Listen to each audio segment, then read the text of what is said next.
comentou essa ideia em um dos meus últimos vídeos. Eu resolvi trazer. Muito, muito, muito obrigada pela sua ideia. Se você está assistindo esse vídeo, comenta aqui que eu vou lembrar que foi você. E aí eu vou dar um coração, vou fixar seu comentário. Gente, eu adoro trazer ideias de vídeos que vocês mandaram pra mim, tá? Então se você tiver ideias de vídeo, já comenta, que eu sempre tô olhando os comentários e eu sempre anoto as ideias de vocês. E eu olho o caderninho e gravo. Então hoje o sorteado foi essa ideia de vídeo. Não se esquece de deixar o seu like e de se inscrever aqui no canal, beleza? Hoje eu vou contar pra vocês três casos criminais que aconteceram aqui no Brasil. Eu confesso pra vocês que eu vou fazer uma leitura, porque eu acho que vai ficar melhor, né? Eu não vou inventar nada daí. Mas eu peguei aqui resumo de 3 casos criminais que aconteceram no Brasil. E são casos bem conhecidos. Se vocês gostarem desse vídeo, eu posso trazer casos criminais de outros países ou menos conhecidos também, tá bom? Então eu vou ler pra vocês aqui o resumo de cada caso. Eu espero muito que seja relaxante, que vocês gostem. Tá ok, tá ok, tá ok, tá ok, tá ok, tá ok. Claro que são coisas muito tristes, mas eu não quero deixar a energia pesada desse vídeo. Então, a energia desse vídeo pesada. Então, eu vou contar com leveza, respeitando as histórias, ok? E é como forma informativa contar alguns acontecimentos que já aconteceram aqui no Brasil, beleza? Como eu falei, são bem conhecidos, então possivelmente vocês já conhecem, mas eu vou ler esses 3 resuminhos desses casos, essas 3 histórias, né? Desses casos aqui pra vocês. Vamos lá. Vamos lá, vamos lá, vamos lá, vamos lá, vamos lá, vamos lá. O primeiro caso que eu separei é o caso da Suzanne von Richthofen. Suzanne von Richthofen. Esse caso, ele aconteceu em São Paulo, capital, em uma residência do bairro Nobre, porque era uma família bem sucedida. Aconteceu de madrugada, no dia 31 de outubro de 2002. O casal era formado por Manfred e Marícia. Eles estavam dormindo quando eles foram mortos na sua própria casa, na sua própria residência. Inicialmente parecia ser um assalto, mas começou a levantar suspeitas. Não havia sinais compatíveis com uma invasão, arrombamento, e alguns elementos da cena do crime chamaram a atenção dos investigadores. A investigação acabou chegando até a própria filha do casal, Suzanne von Richthofen, que tinha apenas 18 anos na época. Segundo as investigações, Suzanne havia planejado o crime com o namorado, Daniel Gravinhos, e contou com a participação do irmão dele, Christian Gravinhos. A motivação apresentada envolvia o relacionamento dos dois e a oposição dos pais ao namoro, além do interesse da Suzanne em relação à herança da família. Uma semana depois do assassinato, as investigações avançaram rapidamente. Christian chamou a atenção da polícia depois de comprar uma moto pouco tempo após o crime.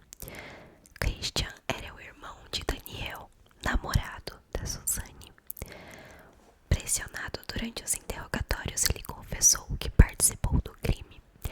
Posteriormente, Suzanne e Daniel também confessaram o crime. Um dos detalhes mais marcantes da investigação foi a tentativa de fazer o crime parecer um roubo, mas as evidências encontradas pela polícia apontaram uma situação completamente diferente.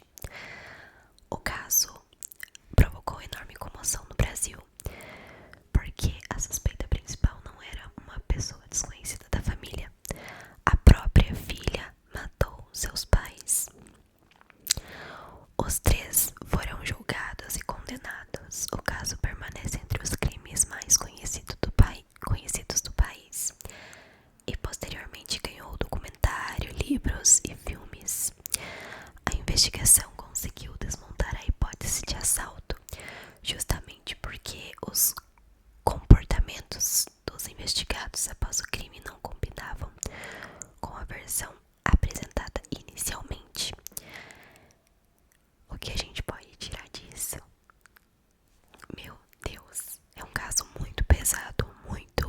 sensível pra se falar. E é horrível imaginar que a própria filha pode criar na cabeça dela e executar um crime tão macabro assim contra os próprios pais. Por mais raiva que fosse envolvida, por mais ressentimento, por tudo, nada justifica. Horrível, né? Vamos pro próximo. O segundo caso é o caso da Isabela Nardoni. Isabela. Aconteceu na zona norte de São Paulo, na noite de 29 de março de 2008. Isabela Nardoni tinha apenas 5 aninhos. Naquela noite ela estava no apartamento onde seu pai, Alexandre Nardoni, morava com Ana Carolina Jatobá, sua esposa. A polícia foi chamada depois que Isabela caiu da janela do 6º andar do prédio. Inicialmente, Alexandre e Ana apresentaram uma versão, segundo a qual uma terceira pessoa teria invadido o apartamento e jogado a menina lá de cima. Mas a investigação começou a encontrar contradições. A perícia passou a analisar minuciosamente o apartamento, o carro da família e vestígios encontrados no local. Com o avanço da investigação, a hipótese de um invasor externo foi perdendo a força. Não tinha imagens de arrombamento. Laudos periciais foram fundamentais para reconstruir a sequência dos acontecimentos e apontaram para o envolvimento direto do pai e da madrasta. O caso ganhou uma repercussão gigantesca no Brasil. Durante semanas, praticamente todos os grandes veículos de comunicação acompanharam diariamente a cada nova descoberta. Em 2010, Alexandre Nardoni e Ana Carolina Jatobá foram levados a júri popular. Depois de vários dias de julgamento, ambos foram condenados. Alexandre recebeu pena de 31 anos, 1 mês e 10 dias. Passou uma moto. Enquanto Ana Jatobá foi condenada a 26 anos e 8 meses de prisão. O que tornou o caso especialmente marcante foi a quantidade de evidências periciais utilizadas para reconstruir o que havia acontecido dentro do apartamento. Mais do que uma história de crime,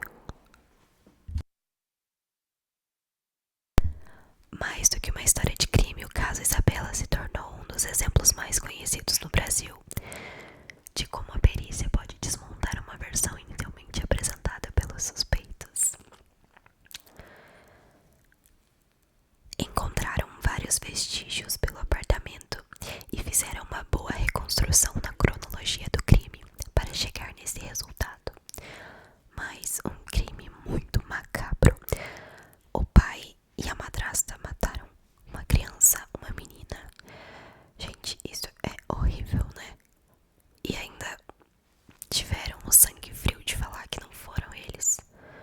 Isso é horrível. Vamos para o terceiro e último caso que eu separei para o vídeo de hoje. É o caso Elise Matsunaga. Aconteceu no apartamento do casal na zona oeste de São Paulo em 2012. Marcos Matsunaga era empresário e diretor executivo da marca Yoki, que tem batata palha, sabe? O caso começou a ganhar atenção quando partes do corpo de Marcos foram encontradas em diferentes pontos da região metropolitana de São Paulo. A investigação rapidamente passou a procurar respostas para uma pergunta: quem havia matado o empresário? As suspeitas acabaram chegando até sua esposa, Elise Matsunaga. Segundo a investigação, o que foi apresentado posteriormente no processo, Elise matou Marcos dentro do apartamento do casal, após uma discussão. Depois tentou ocultar o crime. Dias depois, ela confessou o assassinato. O caso chamou a atenção não apenas pela morte do empresário, mas também pela tentativa de esconder o corpo e pela investigação que precisou identificar a vítima e reconstruir os acontecimentos. Um detalhe interessante